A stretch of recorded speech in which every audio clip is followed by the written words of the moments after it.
I never asked to be born into two worlds that would constantly reject me. My dad, blue-eyed, quiet, the kind of guy who always looked like he just walked out of a folk music documentary.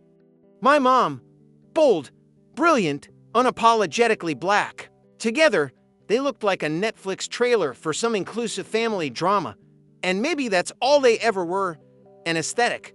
They met in college, art majors, rebels, spoke the same fuck the system language, and when they got together, it was fireworks and blog posts and friend circles saying things like you're gonna have beautiful mixed babies. I was the beautiful mixed baby, until I wasn't. Growing up, I felt like a glitch in the matrix, too light for the black kids, too black for the white ones. Kids on the playground pulling my curls, asking if they were real. Teachers calling me by the wrong name over and over, even though I corrected them. My dad telling me to chill. They didn't mean anything by it. My mom whispering they're just jealous. No one ever just said, yeah, that was racist. No one ever said, yeah, this is gonna be hard, and here's how we're gonna help you through it. They smiled. They told me I was special.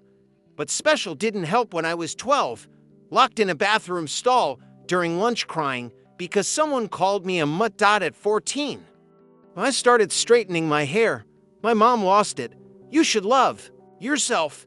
You're beautiful as you are, said the woman who never taught me how to love the as I am part, said the woman who never even taught me how to take care of my hair in the first place. My dad, he just stood there, like always, silent. He loved painting portraits of me, oil on canvas. Half my face in shadows, very deep, very poetic, but never once did he sit down and ask, how are you really feeling? Do you feel like you belong anywhere?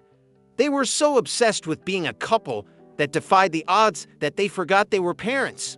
They forgot they brought a human into this world, one who had to live between their contradictions.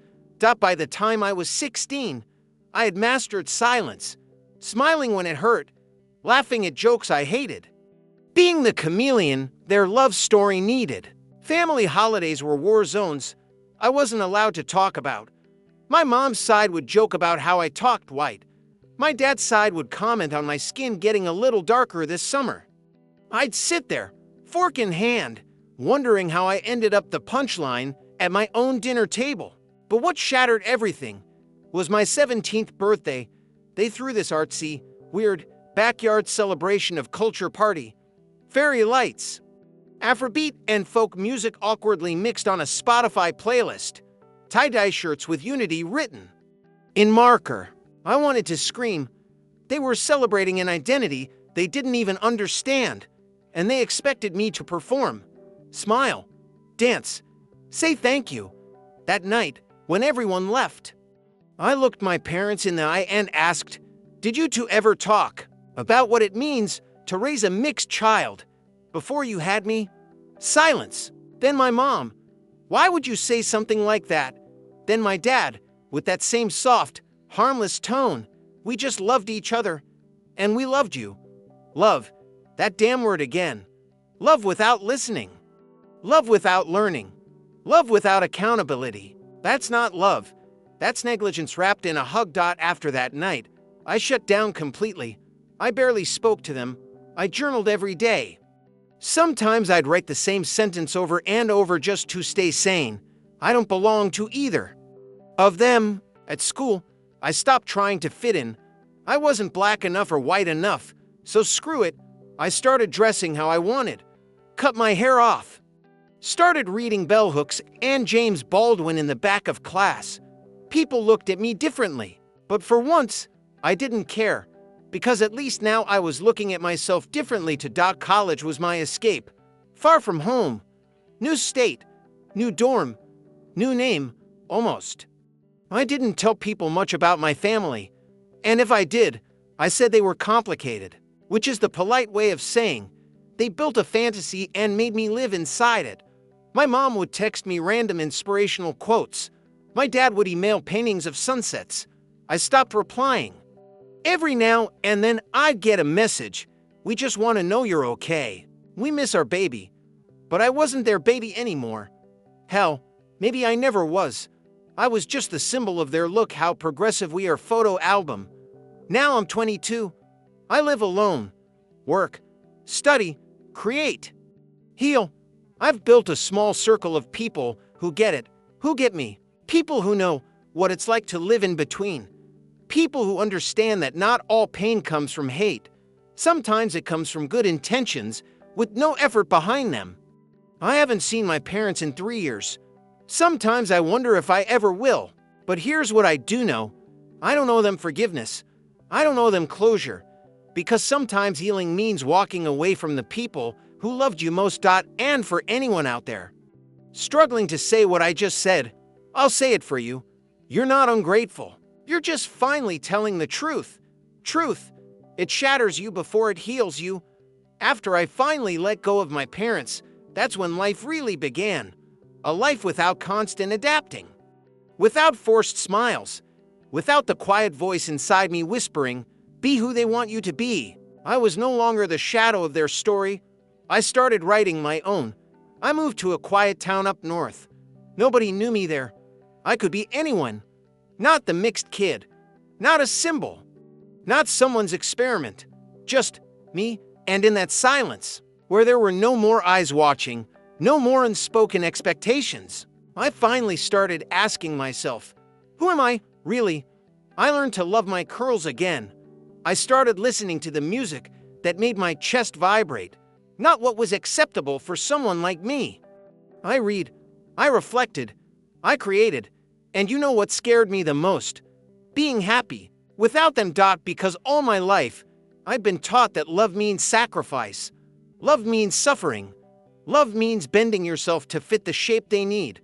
But now, I stood tall, alone, free, and I was stronger than ever. Sometimes, they still write short messages. My mom, I dream of hugging you. My dad, look, I painted you again.